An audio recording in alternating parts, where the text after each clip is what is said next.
This is Capital Insider, taking you inside politics, policy, and government in Oklahoma. I'm Dick Pryor with Quorum Call publisher Sean Ashley.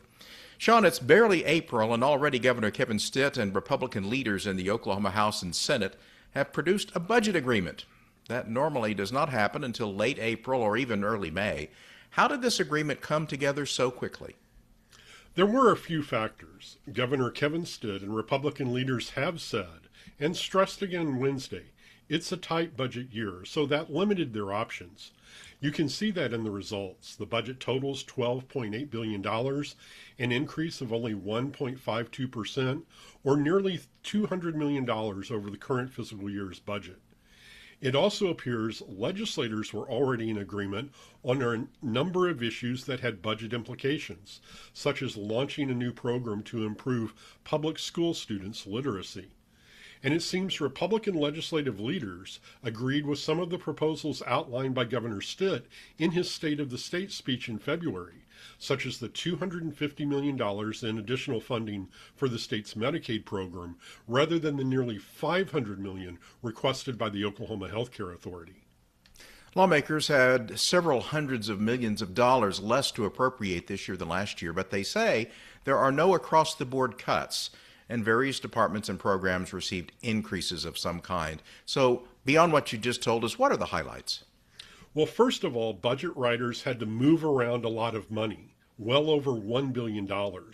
First, they eliminated one-time appropriations, ranging from a $300 million that was used to purchase a private prison in Lawton, to funding for things like replacing agency buildings' heating and air systems.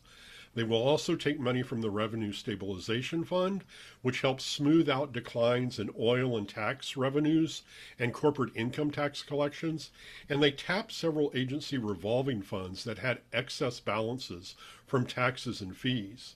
Now, the budget agreement increases funding to the State Department of Education by $208.7 million, including almost $80 million for reading and math programs and a $2,000 across-the-board teacher pay raise totaling $85 million. And some of the other increases in the proposed budget include $12 million to the State Election Board to upgrade its software, $38.9 million to the Department of Human Services for its Advantage Waiver Program, and $25.5 million to DHS for Supplemental Nutrition Assistance Programs. That would be the SNAP program. And $5 million for a plan to allow foster children to receive state benefits until the age of 21. Democratic leaders expressed concern about what they saw as lack of transparency in the process. That frequently is cited as a problem, even by members of the majority party. The legislature has taken steps to improve transparency the last few years. How well did those measures work in this year's negotiations? Well, House Minority Leader Cindy Munson said she saw what the public saw, which wasn't much. She also noted there were some rank-and-file Republican members who didn't know what was in the budget agreement until after it was announced. Now, the legislators' initial review of agency budget requests took place in open meetings, back in December and January. But after that, things kind of went dark until Wednesday. House Appropriations and Budget Chair Trey Caldwell and Senate Appropriations Chair Chuck Hall took issue with the idea that the process was not transparent, saying they were available to talk with members about budget issues at any time during the process.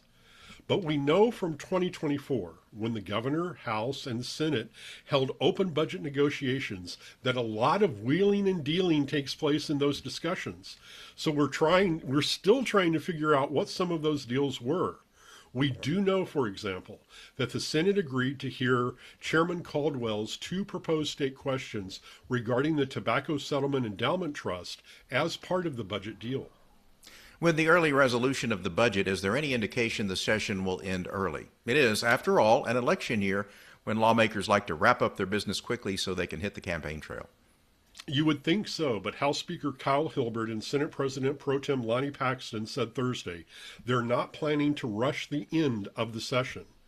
In 2018, which was also an election year, there was no formal budget agreement announced. The General Appropriations Bill passed committee April 24th, then both chambers, and the legislature adjourned sine die May 3rd.